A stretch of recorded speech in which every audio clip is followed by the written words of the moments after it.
මාත් එක්ක super market යමුද? එහෙනම් කට්ටියම වාහනේට නගින්නකෝ. මෙහි යනවා නම් දරාපු සුපර් මාකට් එමට Tesco, Sainsbury, Asda, Morrison, Aldi, Lidl, Waitrose, Iceland, Coop, Marks and Spencer. ඉතින් පොකට් එකට තට්ටු නොවෙන්න යන්න ඕන නම් ඇල්ඩි සහ ලිඩල්. ඉතින් අද මම ඔයාලව එක්කගෙන යන්නේ ලිඩල් එකට. බඩු ටික ගන්න ගමන් ඔයාලට පොඩි දෙයක් දැක ගන්න පුළුවන්. ඒ තමයි ටෙස්කෝ මිල ගණන් සහ ලිඩල් මිල ගණන් වල වෙනස බලා ගන්න පුළුවන්. මට හැබැයි ගත්ත හැම දෙයකම මිල දාගන්න බැරි වුණා. මිල දැම්මේ කැමරාවට සෙට් වුණු බඩු ටිකේ විතරයි. එහෙනම් වෙනද වගේම රසකතා එක්ක අද මිල ගණන් සමග මගේ වීඩියෝ එකත් එක්ක දිගටම ඉන්න ඕන.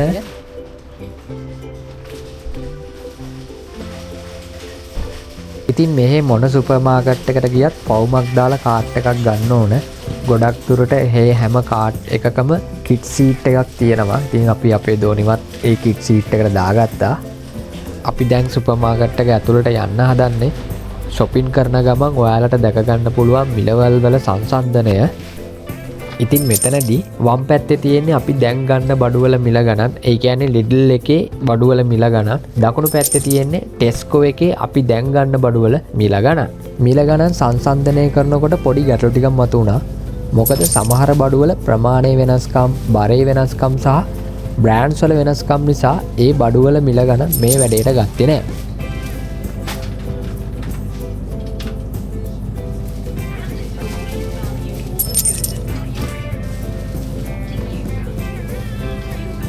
මිල ගණන් ගැන කතා කරන නිසා මෙහි තියෙන සුපර් මාකට් මිල අනුව වර්ග කරන්න පුළුවන්. මිල අධික සුපර් මාකට් විදියට වෙයිට්‍රෝස්, මාක් ඇන්ඩ් ස්පෙන්සර්, බූත්ස්. බූට්ස් නෙවෙයි බූත්ස්. මොකද බූට්ස් කියන්නේ මෙහි ෆාමසියක්. බූත්ස් කියන්නේ සුපර් මාකට් එකක්. ඒ සුපර් මාකට් එක හැමතැනම නැහැ. මොකද එයාලා ફોකස් කරන්නේ ලක්සරි මාකට් එකක්. ඉතින් ඔයාලට මේ සුපර් මාකට් වලට ගියොත් premium brands, high quality fresh බඩු ගන්න පුළුවන්.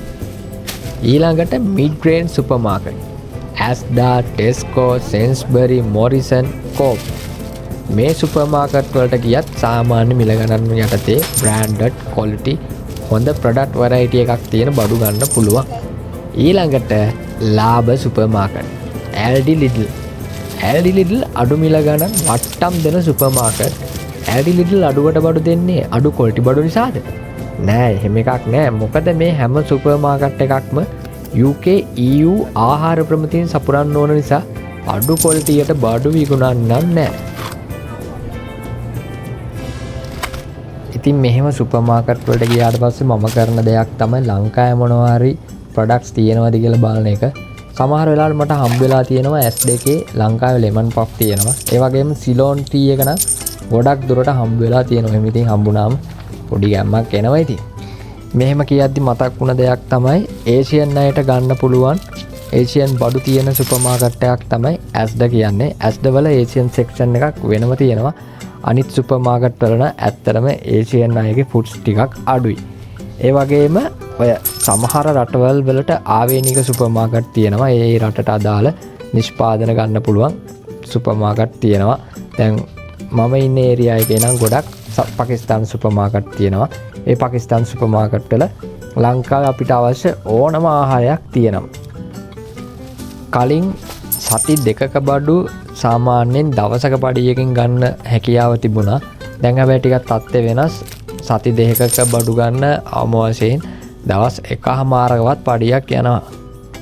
දැන් මම ඔයාලට කියන්න යන්නේ මගේ බිරිඳ පාවිච්චි කරන, මම පාවිච්චි නොකරන, බිරිඳගෙන් අහගත්ත සුපර් මාකට් ටිප්ස් ටිකක් ගැන.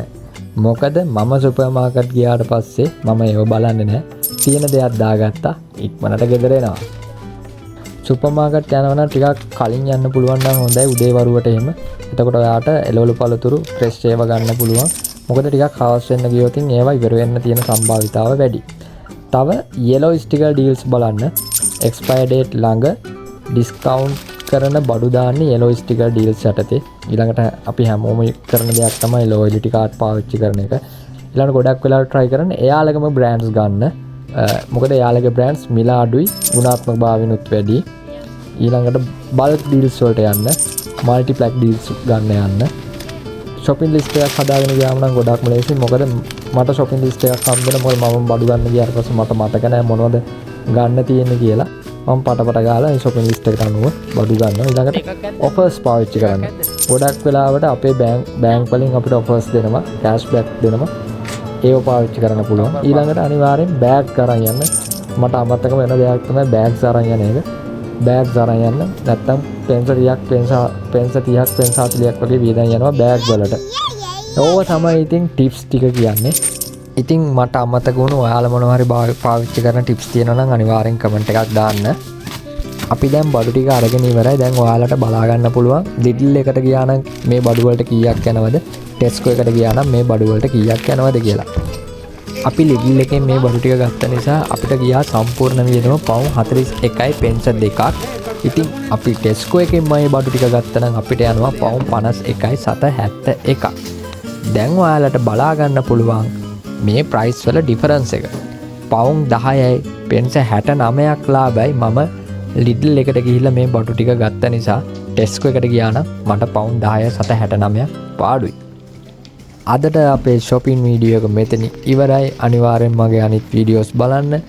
මම Dangerous City කියලා ලස්සන vlog එකක් කරලා තියෙනවා. ඊළඟට මම ජීවත් වෙන ගම ගැන වීඩියෝ එකක් කරලා තියෙනවා. ඉස්සරහට මම තව ලස්සන වීඩියෝ කරනවා. ඒ නිසා මාව subscribe කරලා තියාගන්න. කමෙන්ට් කරන්න, ෂෙයා කරන්න, ලයික් කරන්න. ඔයාලා හැමෝටම ජය වේවා.